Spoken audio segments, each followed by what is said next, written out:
ఈ ఆఖరి 10 దినాల్లో ఒక దినం అయ్యగారిని చాలా సంవత్సరాలుగా మేము కూడా పిలిచి మా మందిరంలో పరిచర్యలో వాడుకోవడం మాకున్నటువంటి ఒక అలవాటు కనుక వారికి మా దగ్గరికి రావాలని నేను ఫోన్ చేస్తే అయ్యగారేమో నన్ను ఇక్కడ ఇరికించారు.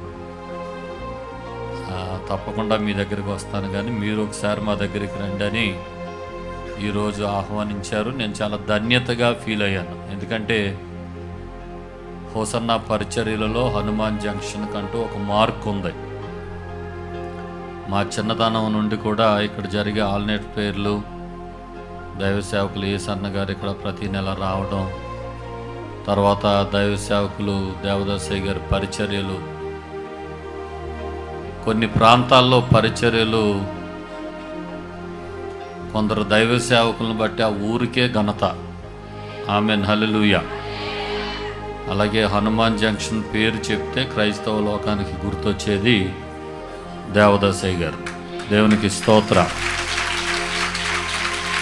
ఆ రీతిగా చిన్నప్పటి నుండి కూడా వారు వర్తమానాలు వినడం, వారి పరిచర్యలు అనేకసార్లు మేము పాలు పొందడం, మేము సంగీత పరిచర్య చేస్తున్నప్పుడు అయ్యగారు వర్తమానికులుగా ఏ స్థలాలకు వస్తున్నప్పుడు మేము కూర్చుని వారి సందేశాలు వినటం, అలాగా ఇలాంటి గొప్ప దైవ సేవకుల అడుగుల్లో అడుగు వేస్తూ మేము కూడా ముందుకు రాగలిగాం.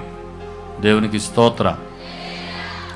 మరి అనుభవాలన్నిటిని బట్టి నేను దేవుని గణపరుస్తున్నాను. అయితే నా చిన్నతనం నుండి అయ్యగారిలో నేను గమనించింది ఏంటంటే, తర్వాత వెనకాల వస్తున్న యవ్వన తరాన్ని చాలా చక్కగా ప్రోత్సహించే ఒక చక్కటి మంచి లక్షణాన్ని, ఒక ఆత్మీయ నాయకుడికి ఉండాల్సిన గొప్ప లక్షణాన్ని దేవుడు మన దైవజనులకు అనుగ్రహించారు. దేవునికి స్తోత్ర.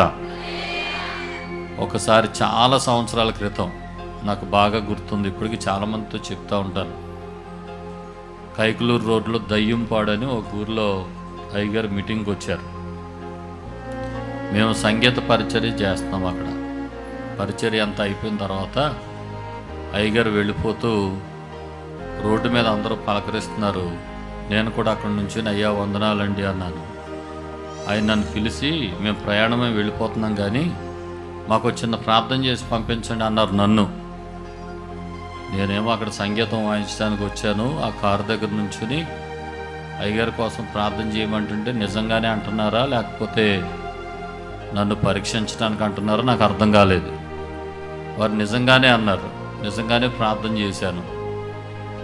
నాకు అర్థమైంది ఏంటంటే, చిన్నపిల్లల దగ్గర నుండి యవనస్తుల దగ్గర నుండి అందరినీ దేవుని కొరకు ప్రోత్సహించాలి, సిద్ధపరచాలనే మనసు మొదటి నుండి దేవుడు వారిలో పెట్టాడు.